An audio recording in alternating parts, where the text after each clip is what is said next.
নৌকা মার্কা আওয়ামী লীগকে দেওয়া যাবে না। তখন এই বদরুল হাজার চৌধুরীর সাথে আরেকজন বিচারপতি ছিলেন, তারা দুইজন যে রায়টা দিয়েছিলেন, যে তারা বারবার বলেছেন, নির্বাচন কমিশন থেকে বিচারপতি মোহাম্মদ ইদ্রিস বলেছেন, যেহেতু আগের নির্বাচনে নৌকা মার্কা আওয়ামী লীগের প্রতীক ছিল, স্বাভাবিক কারণে তারা পাবে। কিন্তু এই মামলা নিয়ে কিন্তু অনেক পানি ঘোলা করা হয়েছিল। 11 সরকার শেখ হাসিনাকে প্রথম গ্রেপ্তার করলেন, তার 59 দিন পরে গ্রেপ্তার করলেন বেগম খালেদা জিয়াকে। কেন? তিনি ইমিডিয়েট পাস্ট প্রাইম মিনিস্টার ছিলেন না, কেন করেছিলেন? কেন বেগম খালেদা জিয়াকে এত পরে গ্রেপ্তার করতে হলো? যখন জনগণ ঢাকা শহরে ভারসাম্য নয়, ভারসাম্য নয়, 2 মাস আগে তার 2 মাস আগে তো জনাব তারেক রহমানকে গ্রেফতার করা হয়েছিল। জনাব তারেক রহমান তো ক্ষমতা সরকার চালাতেন না। আপনি যে প্রসঙ্গগুলো শেষ মুহূর্তে আনেন, এটা বিস্তৃত করতে গেলে সময় প্রয়োজন হয়। খোলামেলা বলি, 25 লক্ষ মানুষ এই ঢাকা মহানগরীতে মানুষ স্বাক্ষর করেছিল শেখ হাসিনার মুক্তির দাবিতে। সেই যখন জনসমর্থন যখন এমন জায়গায় চলে যায়, ইয়াজউদ্দিন, মঈনুদ্দিন, ফখরুদ্দিন কাদের থেকে এসেছিল? এটা পুরনো কথা। এই কথাগুলো তো এখন আর শেখ হাসিনার আন্দোলনে এসেছিল, এত বছর পরে বলা, শেখ হাসিনার আন্দোলনে এসেছিল। অনেকগুলো পারসেপশন কিন্তু তৈরি করা যাবে, গণমাধ্যমেও আসবে না। সুভাষদা, কেস লর কথা না বলে আমরা যদি আপনি নরমাল বাংলাদেশের সাধারণ মানুষের জন্য বিচার বিভাগ, আইনি ব্যবস্থা, আইনি কাঠামো, বিচারক নিয়োগ, এগুলি নিয়ে কথা বলি। আমরা কিন্তু সবাই মিলে একটা কনসেনসাসে এসেছিলাম যে বিচারক নিয়োগে আলাদা আইন করা হবে।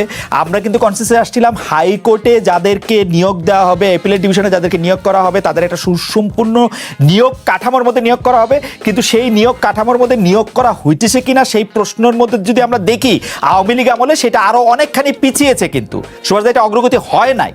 আমি জেনে আপনাকে বলতেছি, আমি জেনে আপনাকে বলতেছি যে সেটা কোনো অগ্রগতি হয় নাই, অগ্রগতি হয় নাই। আমরা বিচার বিভাগের যে আলাদা হওয়ার পরে, স্বাধীন হওয়ার পরও বিচার বিভাগ নিয়ে সেই সাবেক মানে 2007-এর আগের অবস্থার মধ্যেই আছি বা আরো খারাপ অবস্থার মধ্যে আছে। আমার এটা আপনার সাথে আমি একমত হলাম না।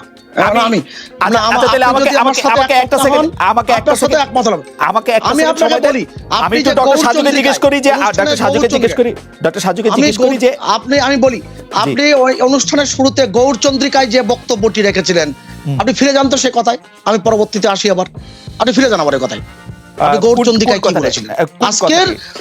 আপনি এই যে যেটা শুরু করলেন, আপনি বিচার ব্যবস্থাপনা, বিচার বিভাগ নিয়ে যে প্রশ্নের জায়গাটি, এই প্রশ্ন তো চলমান, এই প্রশ্ন থাকবেই। থাকবে এই কারণে গণতান্ত্রিক ব্যবস্থাপনায়, সমাজ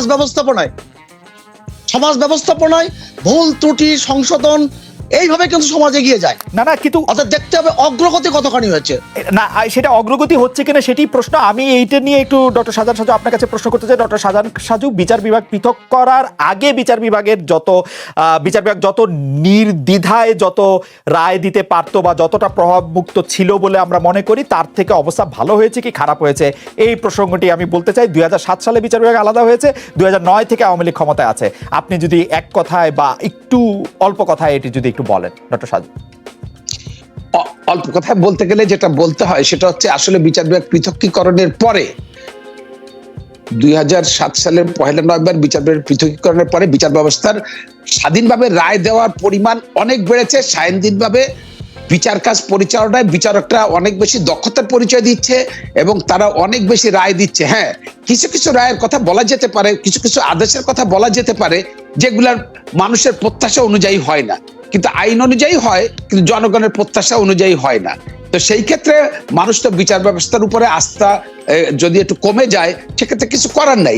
দেখেন, আমি বললাম যে সরকার ব্যবস্থা যদি ঠিক থাকে তাহলে ন্যায় বিচার পায়। আজকে আপনি দেখেন এই সরকার আমাদের এই যে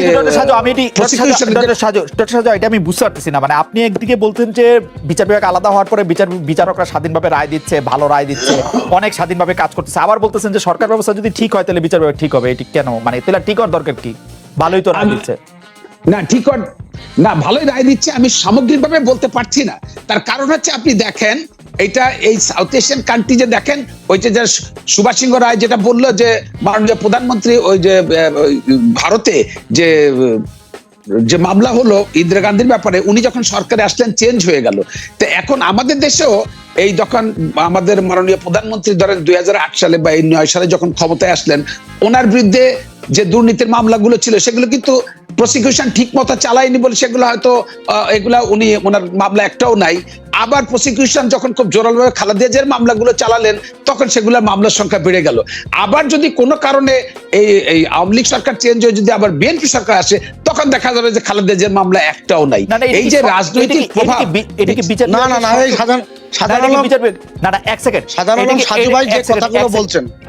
বিচার বিভাগ কি সারা জীবন এটা থাকবে? আমরা দেখেছি যে সাবেক রাষ্ট্রপতি হোসেন মোহাম্মদ এরশাদ যে মামলাগুলি একবারের জন্য জামিন না পেয়ে 5 বছর কারাগারে ছিলেন, আওয়ামী লীগ সরকার ক্ষমতা আসার পরে সেই মামলাগুলিতেই তিনি আবার জামিন পেয়েছেন। তো সেটি এরকমই চলতে থাকবে। আবার তাকে আসলে এইরকম মামলাতেই তাকে আসলে জামিন দেওয়া হয়নি, তাকে কারাগারে প্রেরণ করা হয়েছে। মানে এটিকে এরকমই চলতে থাকবে সবসময়। মানে বিচার বিভাগের এভাবে চলবে না। আমি বিচার বিভাগের রোল ঠিকই আছে, কিন্তু প্রশ্নটা হচ্ছে কি, যখন আপনার প্রসিকিউশন যখন এই মামলাগুলো জোরালোভাবে পরিচালনা না করে তখন বিচারকদের কিছু করার থাকে না। কারণ বিচারকটা তো দেখে যে প্রসিকিউশন যদি, যেমন আজকে পুলিশ যদি ঠিক মতো তদন্ত করে রিপোর্টটা ঠিক মতো না দেয় তো বিচারকটা কিসের পরে বিচারটা করবে? এখন আপনি বলতে পারেন আওয়ামী লীগের সময় আওয়ামী লীগের মামলা থাকবে না, আবার বিএনপির মামলা থাকবে না, আবার এরশাদের সময় দেখা গেল তার আগে সরকারের মামলা যদি তারা চালাতে চায় চালাবে। এই যে সরকার রাজনীতি যদি ঠিক হয় তাহলে বিচার ব্যবস্থাও ঠিক হবে। সবকিছুর মূলে হচ্ছে রাজনীতি ঠিক না হলে কোনো বিচার ব্যবস্থা ঠিক হবে না। সেটি তো আপনি আপনার ব্রাদারদের বাঁচানোর জন্য বলতেছেন বলে মনে হচ্ছে। কারণ আমি দুটি কথা বলি, গায়েবী মামলা বলে যে ব্যাপারটি আছে সেই ব্যাপারটা যখন একজন জজ সাহেবের কাছে উপস্থিত হয় তিনি এটি ছুঁড়ে ফেলে দিতে পারেন, কারণ তিনি এটি ছুঁড়ে ফেলে দেন না। কারণ গায়েবী মামলার আসলে কোনো রকম সেরকম কোনো মানে থাকে না যে সেটি তাকে শুনতেই হবে। আবার কয়েকদিন আগে যখন পুলিশদের প্রতি বলা হইলো তোমরা আসলে যেভাবে চার্জশিট লেখা হয়েছে সেভাবেই মামলা গিয়ে সাক্ষী দিবা, সেই ক্ষেত্রেও কিন্তু আমরা বিচার বিভাগকে কোনো রকম কোনো ভূমিকা নিতে দেখি না। তাহলে বিচার বিভাগ আসলে মানে আমরা বিচার বিভাগকে কি বলবো? তাহলে আবার বিচার বিভাগের ব্যাপারটা কি আসলে? দেখেন, খুব সাধারণ কথা আমি বলি, পক্ষ বিপক্ষের প্রশ্ন না। আজকে আমাদের এই যে কিছুদিন আগে আমাদের বিচারকরা রাত্রে 8টা-9টা পর্যন্ত বিচার করলেন, 8টা-9টা পর্যন্ত সাক্ষী নিলেন, শুধু পুলিশের সাক্ষী নিলেন বা অন্য সাক্ষীর সংখ্যা কম হলেও তার রায় হলো, তারপরে জেল হলো।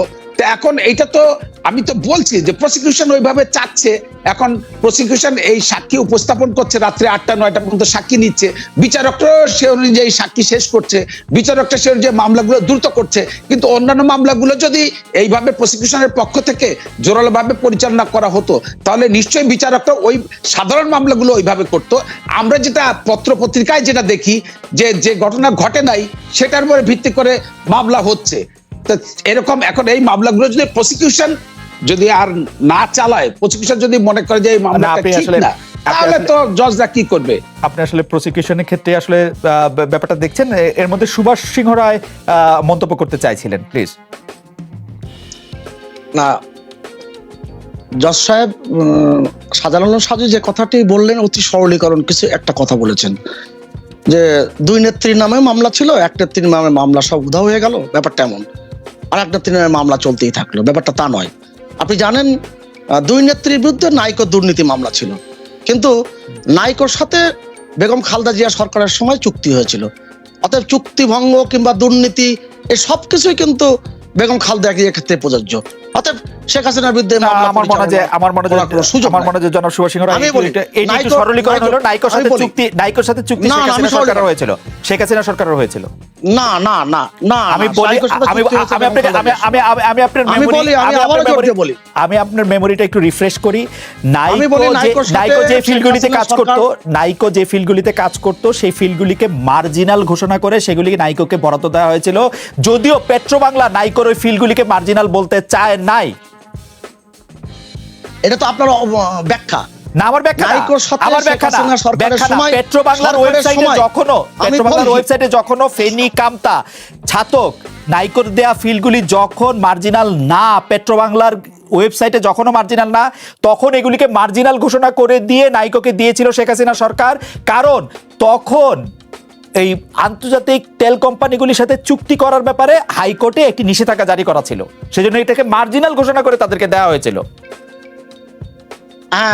এই তো আপনি ব্যাখ্যার জায়গায় আসছেন। আবার আমি আপনার শেখ হাসিনার 96, আমি বলি 96 থেকে 2001-এর সময় নাইকোর সাথে কোনো সরকারের চুক্তি হয়নি।